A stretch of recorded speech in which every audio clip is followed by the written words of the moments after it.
From the KBIA newsroom in Columbia, I'm Stan Jastrzebski. Columbia Mayor Barbara Buffalo is calling out a critical AI-generated deepfake video posted over the weekend. It mimics a video she had previously posted on social media. Buffalo says she's not planning to take legal action against the video's creator, but says she is concerned about deepfake's potential to blur the line between authentic speech and misinformation. I worry that it's going to make people just kind of check out, right? Just stop paying attention to things and stop caring. And I think that's the last thing that we need right now. Buffalo says there are not many options to address deepfakes other than reporting them as false information. The videos imitating the mayor are still up. As the November general election approaches, Buffalo is encouraging voters to seek accurate information from official government websites. The White House plans to open the U.S. market to more beef imports for 90 days without high tariffs. President Trump claims those beef products will then be 25% cheaper for American consumers. But agriculture leaders say more foreign imports could hurt U.S. producers. That's because fewer dollars coming in could mean American ranchers will have less money to spend on growing their herds, which have shrunk to small levels.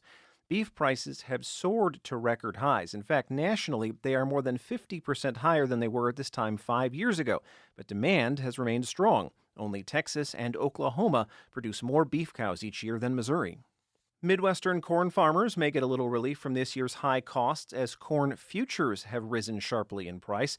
Harvest Public Media's Macy Byers reports on that price hike. For the first time in 18 months, corn prices have hit $5 a bushel, following a U.S. Department of Agriculture report estimating lower yields ahead of this year's harvest. Higher prices are a welcome relief from inflated farm input costs for fertilizer and diesel. Ag economist Abigail Peterson with the Nebraska Farm Bureau says she still expects many farmers will operate at a loss this year. It might help margins a little bit. It just kind of depends on how hard that land has been hit by drought, high temperatures, things like that. Hopefully, with all those factors combined, maybe the losses we're looking at won't be as severe. But unfortunately, I do still think we are looking at a loss this year. Demand for exports is expected to stay high. I'm Macy Byers, Harvest Public Media.